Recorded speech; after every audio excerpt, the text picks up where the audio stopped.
Leer del versículo 11 hasta el final del capítulo. Apocalipsis, capítulo 19, versículos del 11 hasta el final. Dice así la palabra de nuestro Dios. Recordemos que cuando terminemos la lectura, decimos gracias Señor. Dice así la palabra de nuestro Dios. Entonces vi el cielo abierto, y he aquí un caballo blanco, y el que lo montaba se llamaba Fiel y Verdadero, y con justicia juzga y pelea. Sus ojos eran como llamas de fuego, y había en su cabeza muchas diademas, y tenía un nombre escrito que ninguno conocía sino él mismo. Estaba vestido de una ropa teñida de sangre, y su nombre es el Verbo de Dios. Y los ejércitos celestiales, vestidos de lino fino, blanco y limpio, le seguían en caballos blancos. De su boca sale una espada aguda para herir con ella a las naciones. Y él la regirá con vara de hierro. Y él pisa el lagar del vino del furor y de la ira del Dios Todopoderoso. Y en su vestidura y en su muslo tiene escrito este nombre: Rey de Reyes y Señor de Señores. Y vi a un ángel que estaba en pie en el sol y clamó a gran voz diciendo a todas aves que vuelan en medio del cielo: venid y congregaos a la gran cena de Dios, para que comáis carne de reyes y de capitanes, y carne de fuertes, carne de caballos y de sus jinetes, y carne de todos, libres y esclavos, pequeños y grandes. Y vi a la bestia y a los reyes de la tierra y a sus ejércitos reunidos para guerrear contra él que montaba el caballo y contra su ejército.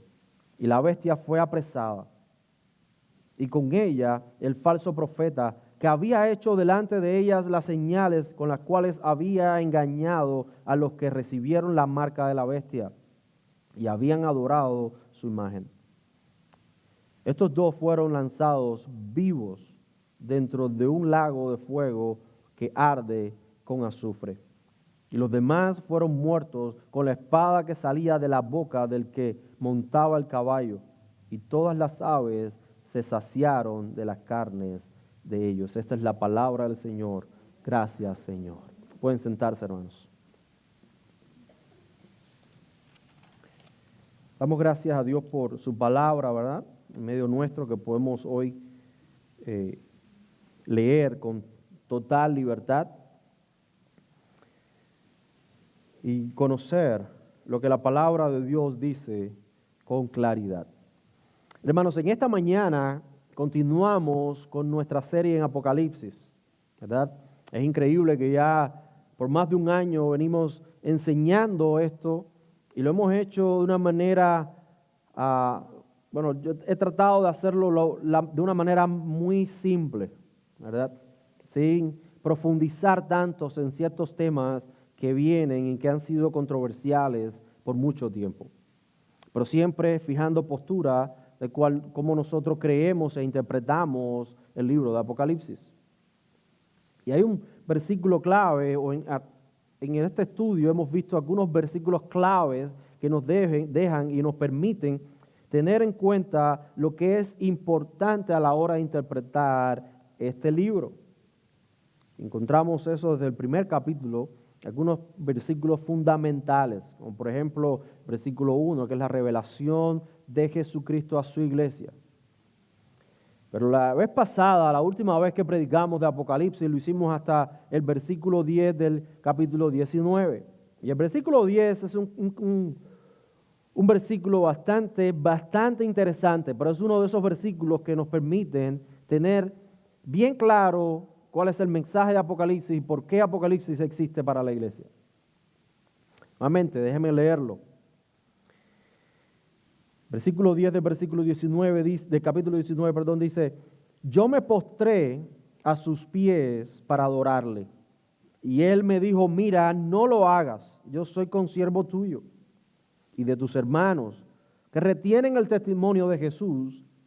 Adora a Dios, porque el testimonio de Jesús es el espíritu de la profecía. Esta última porción de este versículo es clave y es importante. ¿Por qué? Porque simplemente lo que está diciendo esto es que la razón de ser de todas las escrituras, no solamente de la profecía de Apocalipsis, de todas las escrituras es Cristo. Y si nosotros interpretamos las escrituras sin tener a Cristo o sin ver a Cristo, entonces vamos a tener una mala interpretación de las escrituras. Y muchos han caído en esto, volviendo las escrituras como un manual moral para vivir en este mundo. Y así se tergiversa la verdad del Evangelio. Es evidente, el Evangelio trata con nuestra moralidad, cambia nuestro corazón, nos capacita para vivir delante de Dios conforme a su voluntad. Pero el Evangelio no es un manual de conducta en un sentido. Es la reacción, nuestra conducta es la reacción a la información que recibimos acerca de Jesucristo. Y después, una de las cosas que vamos a ver al final de este sermón es precisamente esto como aplicación.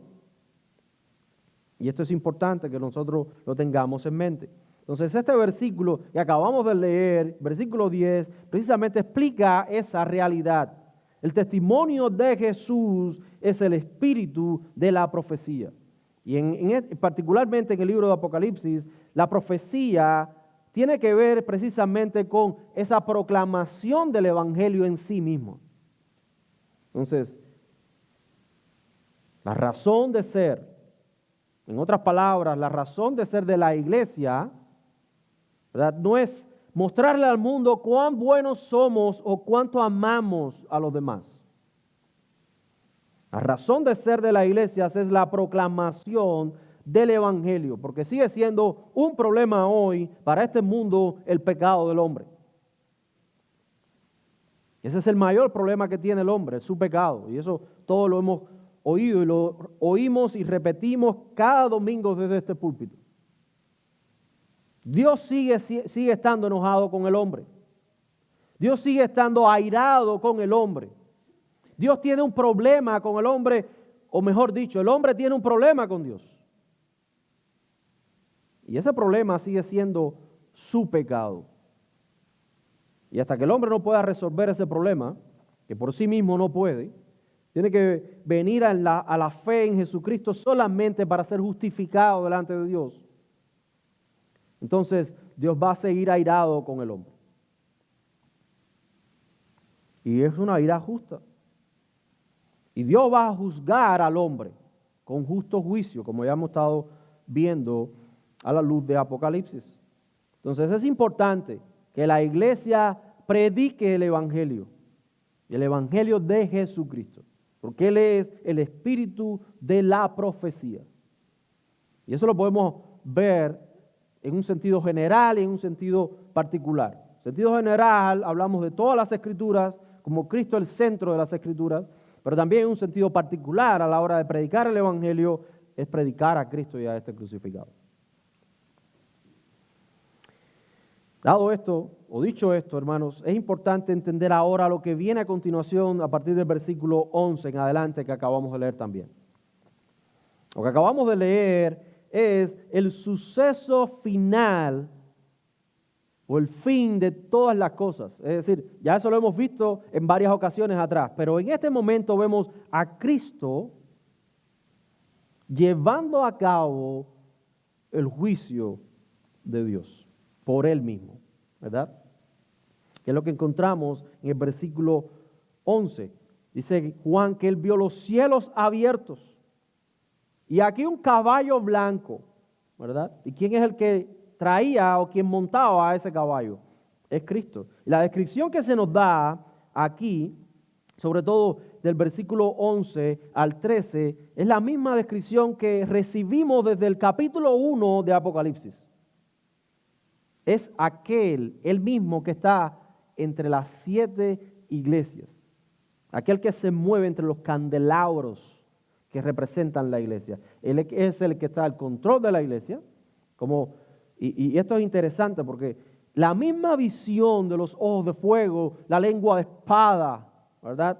Se nos menciona en el principio de Apocalipsis, pero se nos menciona como aquel que está al control de su iglesia.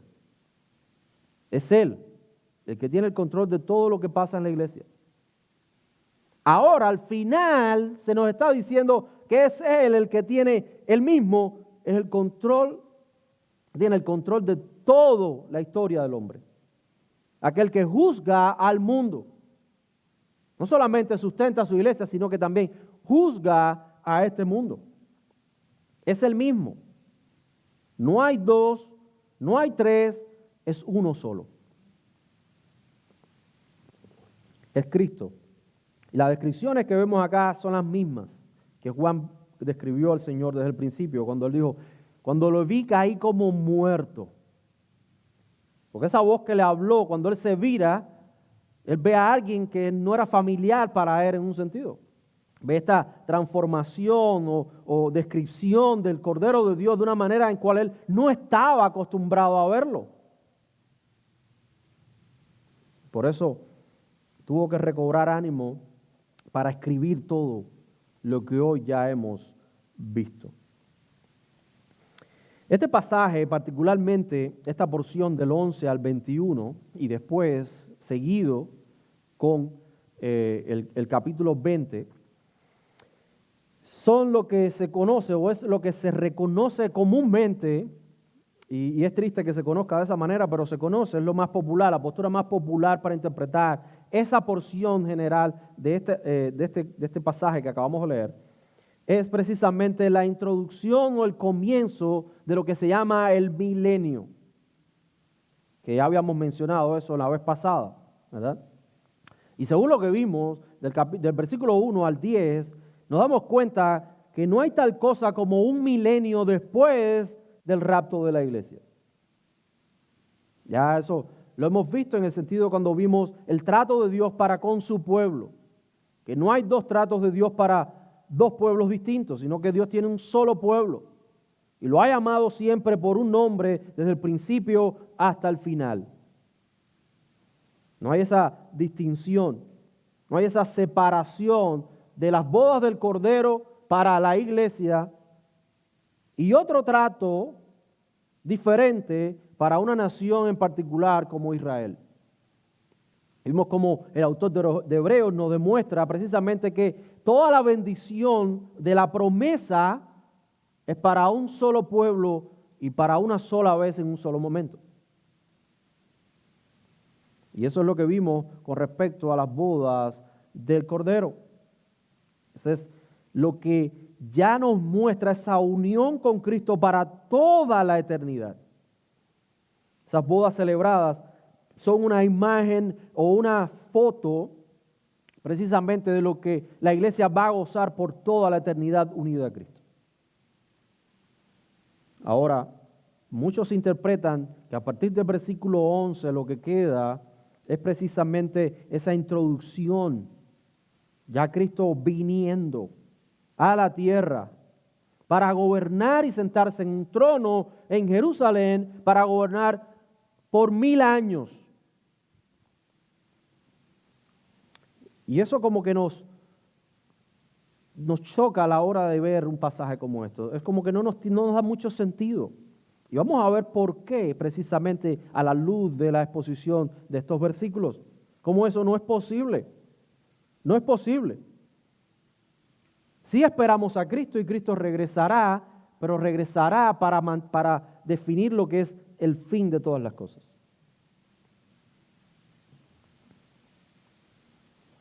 Entonces, la postura comúnmente que acabo de describir es la postura dispensacional. Pero nosotros, al verlo de una manera distinta, porque creemos que la Escritura lo enseña de una manera distinta, es la manera o la postura amilenial, la que cree que ya estamos en el milenio y ya hemos dado evidencia precisamente de esto. Cuando el milenio no significa 1000 años literalmente, sino que significa un periodo de tiempo, ¿verdad? Como hemos visto, los números en Apocalipsis no representan una exactitud en cuanto al tiempo que están brindando, sino que es algo simbólico, que representa algo más allá de ese número. Entonces, 1000 años representan precisamente algo grande, indefinido de tiempo, pero con un tiempo establecido que solamente conoce Dios. ¿Por qué les digo esto, hermano? Porque muchas veces interpretamos una porción como esta pensando en ese milenio. Y eso me parece que no es correcto. Bueno, versículo 1 nuevamente, Juan ve al Señor, versículo 11, Juan ve al Señor viniendo en su caballo. Con esta descripción de Cristo majestuoso. Pero se nos dice algo curioso en el versículo 12, que tiene un nombre desconocido, ¿verdad? Un nombre que nadie conoce, solamente Él conoce, ¿verdad? Bueno, ¿será el nombre de Jesús un nombre distinto al cual nosotros vayamos a clamar después? Y déjeme explicar esto, porque yo lo que quiero es que usted reflexione y entienda lo que el pasaje está diciendo. El pasaje nos dice claramente que Jesús tiene un nombre que nadie conoce, ¿verdad? Que solamente Él conoce. Ahora, eso se refiere en cuanto a la iglesia. La iglesia tampoco conoce el nombre de Cristo. Bueno, a nosotros se nos ha dado un nombre, ¿verdad? Para venir ante el Señor, ante Dios y orar. Es en el nombre de Jesús. Es en el nombre de Jesús el cual Dios nos bendice. Dios recibe nuestra oración. Dios recibe nuestra alabanza. Es Él el que nos representa y Él tiene un nombre. Ese nombre es Jesús. Emmanuel, Dios con nosotros, aquel que tomó nuestro lugar en la cruz. Ahora, ¿qué nombre nosotros o tiene Cristo desconocido que nadie sabe, solamente Él, que lo identifica? Porque un nombre identifica a una persona, ¿verdad? Un nombre identifica, yo puedo hablar con cualquiera de ustedes y llamarlo por su nombre, o hay muchas personas y yo digo un nombre de los que están ahí, esa persona enseguida me va a responder, porque el nombre identifica a la persona. Ahora, ¿qué nombre tiene Jesús para identificarse nuevo?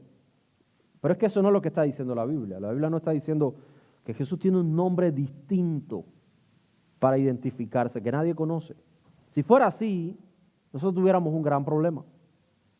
Porque no supiéramos la identidad de Cristo y cómo nos va a representar Él delante del Padre con otro nombre. Siempre nos hemos referido a Él como el Señor, como Jesucristo. Entonces, es interesante porque el versículo 12 nos dice que nadie conoce este nombre, pero en el versículo 13 nos dice cuál es el nombre. Y aquí, bueno, ¿se sabe o no se sabe? Versículo 13 dice, estaba vestido, de una ropa teñida en sangre, y su nombre es el Verbo de Dios. Bueno, ¿se conoce el nombre o no se conoce? Esto es lo mismo que hace Juan. Juan viene dándonos ese patrón de enseñanza. En otras ocasiones también lo hace igual. Primero te dice, bueno, esto no le he revelado a nadie, pero a la iglesia le he revelado. Y esa es la misma idea acá, la misma intención aquí. Es revelarnos ese nombre. Es para que la iglesia confíe. No es otro Cristo, es el mismo. Es el mismo Cristo, es el mismo Jesús al cual nosotros clamamos al Padre. No es otro. Ahora, ¿quiénes son los que no conocen su nombre? Aquellos por el cual Cristo les es desconocido. ¿Y quiénes son este mundo? Los moradores de la tierra. Esos sí no conocen el nombre del Señor. Esos sí no tienen ni idea de quién es Cristo. Sí, todo el mundo sabe Jesús antes de Cristo, después de Cristo, ¿verdad? Hablamos así. Todo el mundo sabe Jesús, sí, el hijo del carpintero. Pero nadie conoce a Jesús de la manera en que su pueblo lo conoce. Ese conocimiento no es un conocimiento simplemente intelectual. Es un conocimiento relacional. Como decía al principio, es imposible conocer a Cristo y seguir viviendo de la misma manera en que vivíamos en pecado. Eso es imposible. No se puede. Nuestra relación con Cristo demanda esa revelación de Él hacia nosotros. Y este libro, específicamente este libro, toda la Escritura, pero específicamente este libro, nos habla precisamente de esa revelación de Jesucristo. Él quiere revelarse a nosotros, Él quiere mostrarse a nosotros, Él quiere que le conozcamos. Ahora, esta porción está para mostrarnos la seguridad que nosotros tenemos de ese Cristo. Es Él. Sí, el mundo no lo conoce, el mundo no sabe cuál es su nombre, solamente Él. Pero nosotros sí lo conocemos, aquí se nos ha dicho. ¿Él quién es? Es el Verbo de Dios. Pero esto no es un término nuevo, ¿verdad? Esto no es un término nuevo. Ya Juan en el Evangelio nos ha dicho a nosotros, ¿quién es este Verbo de Dios? Es Cristo. Él es el Verbo. Mira cómo dice Juan capítulo 1. Que no lo sabemos hasta de memoria.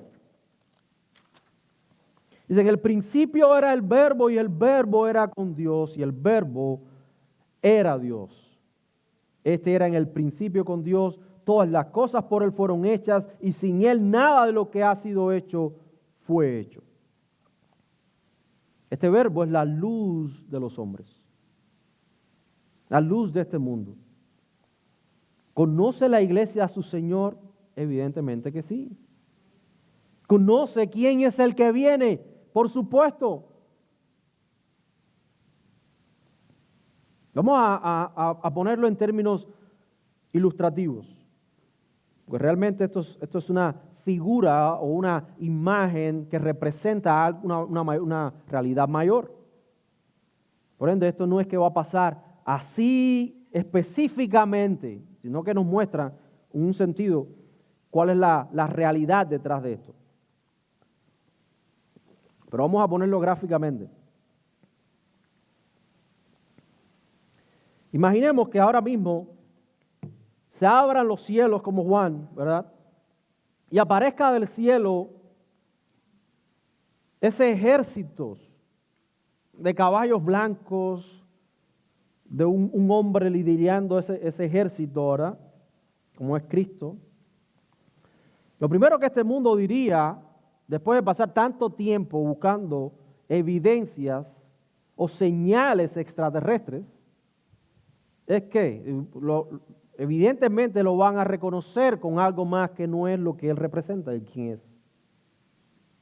Ahora, la iglesia, que es la que espera a su Señor, va a reconocer directamente, no, estos no son alienígenas, bueno, en un sentido, no son terrícolas, ¿no? Pero es el Señor, porque lo esperamos, porque esa es la forma en que nosotros vivimos delante de Él, esperando su segunda venida. Entonces la iglesia conoce quién es este. Ahora, ¿quién es a quien espera la iglesia? Al Verbo de Dios. Es a Cristo. Ahora, es interesante cómo es que se nos presenta primero acá con este nombre, después se nos va a dar otro nombre, ¿verdad? Más adelante, en el versículo 16 se nos dice que Él es el Rey de Reyes y Señor de Señores. Eso es en representación de quién es Él también. Pero aquí este nombre tiene una connotación que nos lleva a la primera venida de Cristo. Juan presenta a Jesús como el Verbo de Dios, aquel que vino, la palabra de Dios que se encarnó. Tomó cuerpo, tomó carne, vivió entre nosotros, padeció, fue a la muerte y la muerte de cruz para tomar nuestro lugar, resucitar al tercer día como ofrenda por nuestro pecado, como expiación, como propiciación de nuestros pecados. Él es el Cordero de Dios. Él es se representa a sí mismo, también Juan lo explica como el pan de vida. Verdadero pan de vida.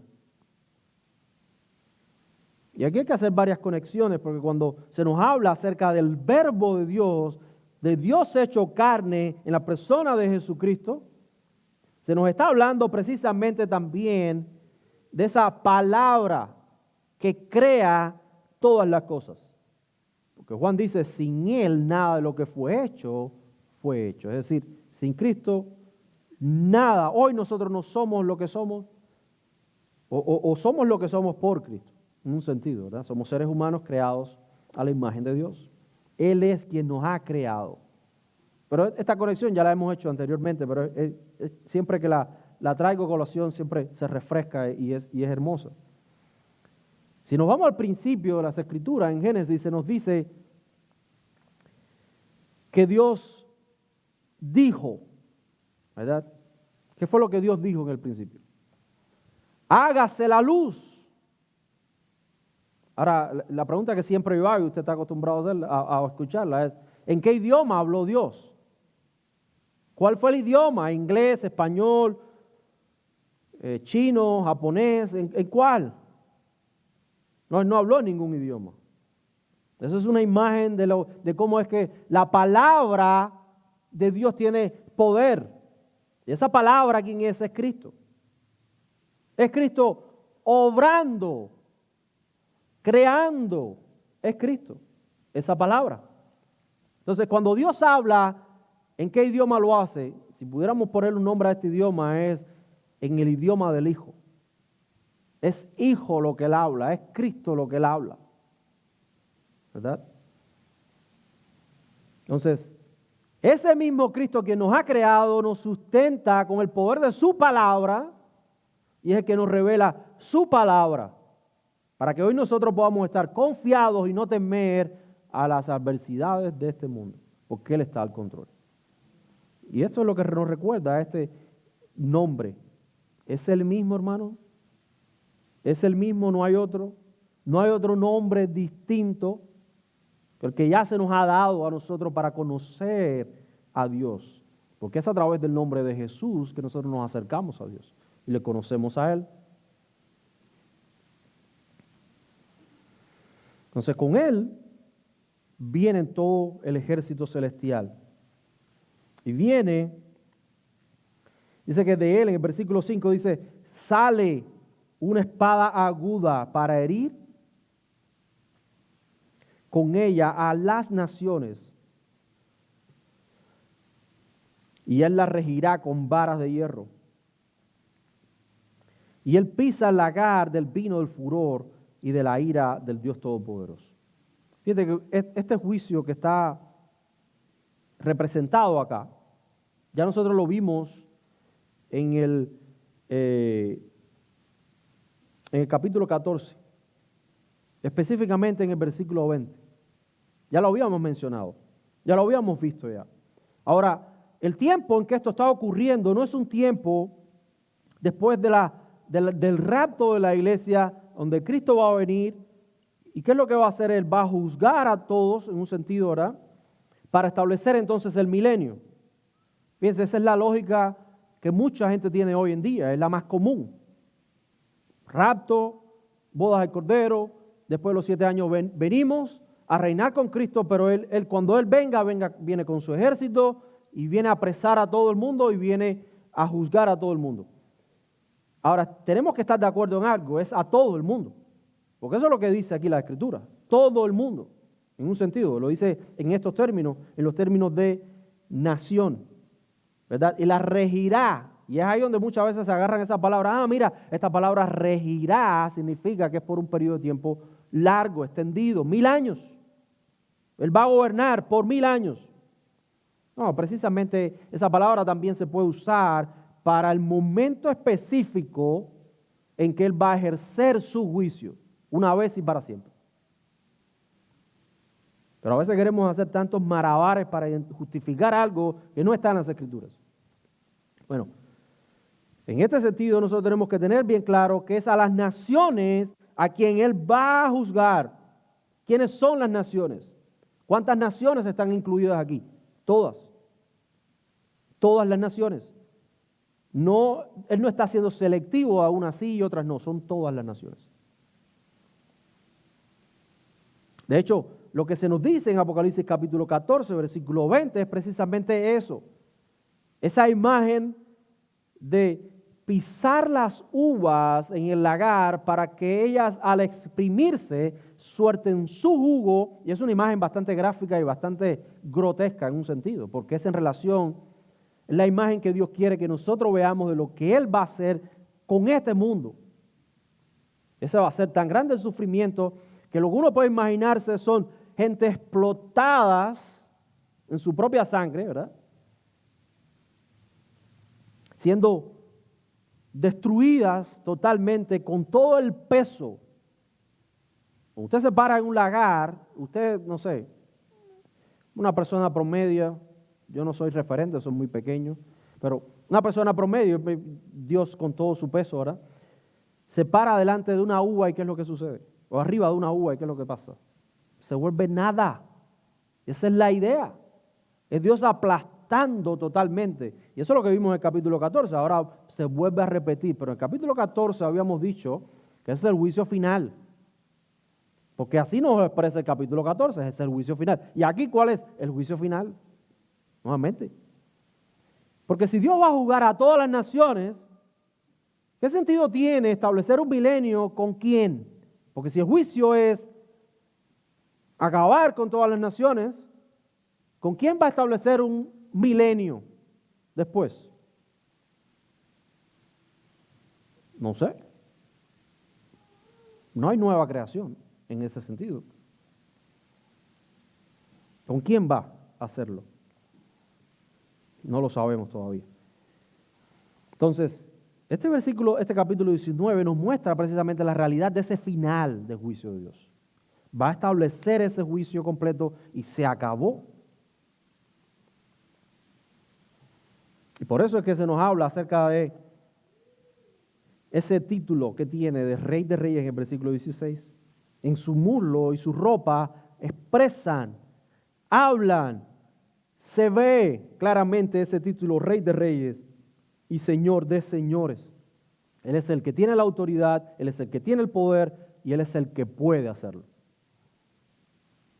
Es Él. Es quien reina, quien gobierna y sobre Él nadie está. Por eso es el término, Rey de Reyes, Señor de señores. ¿Quién está por arriba de Él? Nadie. No hay nadie que esté por arriba de Él. Entonces Él viene con su ejército a juzgar a todos los hombres con esa característica que Él tiene.